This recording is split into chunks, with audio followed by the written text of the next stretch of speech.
চিন্তা কৰা দেখিছো তুমিতো মহাজ্ঞানী আৰু ব্ৰহ্মকো তুমি পাব পাৰা ব্ৰহ্মক সাক্ষাৎ কৰিব পাৰা তেওঁ যদি বিয়া কেনেকুৱা তেওঁ ভগৱানক যদি বিচাৰে ভগৱানৰ ওচৰতে ওলায় এনেকুৱা তেওঁ মুনি গতিকে তেওঁ তুমি ইমান কিয় চিন্তা কৰি আছা গতিকে চিন্তা নকৰিবা তুমি যিখিনি কৰিলা এইটো এটা বেয়া কাম কৰিলা 18খন পুৰাণ লিখিলা আৰু আনে শাস্ত্ৰ লিখিলা চব মায়াময় কৰিলা এইবিলাক সগুণ নিগুণ বস্তু একো নকৰিলা নিগুণ অথবা ভগৱান আছে নিগুণত জীৱ পৰিত্ৰাণ হয় তাৰমানে মুক্তি হয় কিন্তু তুমি চব গুণময় কৰি পেলাই কি কৰিলা জীৱবিলাক ইয়াতে জন্ম হৈছে ইয়াতে মৰিছে আকৌ জন্ম হৈছে এনেকৈ আছে গতিকে তুমি এতিয়া কি কৰা এই ভাগৱত মই কৈছোঁ ভাগৱত তুমি লিখা 12 স্কন্ধ 12 স্কন্ধ ভাগৱত লিখি তাত জীৱই সেই ভাগৱতৰ কথা যদি ভগৱানৰ কথাহে তাত ভাগৱতত আন কোনো নাই ভগৱানৰ কথা তেওঁ গুণ চৰিত্ৰ এইবিলাকেই নানা প্ৰকাৰ বিলাক দেখুওৱা হৈছে গতিকে ব্যাসকো তেওঁ কি কৰিলে এই ভাগৱতৰ কথা কওঁতে ব্যাস পিছত জানিলে মোৰ ডাঙৰ ভুল হ'ল গতিকে তেওঁ ভাগৱত ৰচনা কৰি 12 স্কন্ধ ভাগৱত ৰচনা কৰি তেওঁ মানৱ পুত্ৰ শুকক পঢ়ালে শুকে এইখিনি পঢ়ি কৰি তেওঁ কি কৰিলে গৈ তেওঁ নৈমিষাৰণ্যত মুনিসকলৰ আগত ভাগৱত ক'লে কিন্তু মুনিসকলে ভাগৱত ৰখাব নোৱাৰিলে মাত্ৰ একেবাৰে শেহত বহি থকা খুঁট লোমহৰ্ষক খুঁটে কি কৈছিলে এই কথাখিনি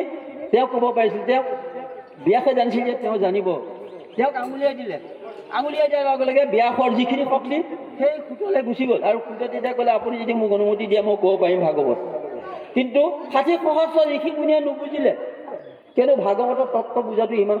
সাধাৰণ কথা নহয় তেতিয়া তেওঁ কি হ'ল খুঁটক মাতি আনি পেলাই তেওঁ গাড়ীত বহিবলৈ যে তুমি এই মূল গাড়ীত বহা খুঁটে পেলাই মইতো মই কেনেকৈ মূল গাড়ীত বহিম নহয় তুমি সকলোতকৈ ওপৰতহে কিয়নো তুমি ভাগৱত জানা গতিকে তুমি বহা কিন্তু বহি ভাগৱত ক'বলৈ তাত 60 সহস্ৰৰ ভিতৰত 32 সহস্ৰ গুচি গ'ল নিশ্চয় মুখত ভাগৱত নুশুনো এই 28 সহস্ৰই শুনিলে শুনি থাকোঁতে আহি পেলাই আমাৰ হলত এইটো কি হেৰিয়ে এইটো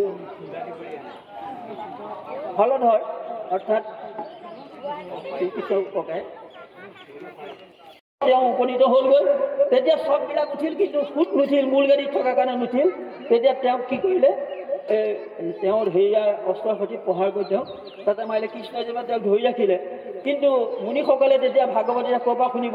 ব্যাসতো গুচি গ'ল গতিকে তেওঁলোকে ভাগৱত কৰাৰ কাৰণে বলৰামক ক'লে বলৰামে তেতিয়া ক'লে যে নহয় তেওঁ মৰিলে তেওঁ পুতেক কি হ'ব তেওঁ পুতেকে ক'ব তোমালোকক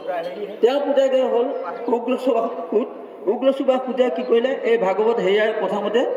বলভদ্ৰৰ কথামতে তেওঁ জানিলে আৰু তেওঁ কি হ'ল এই 28 সহস্ৰ ঋষি মুনিৰ আগত ভাগৱত উগ্ৰচুবাস পুতেক গতিকে এনেকে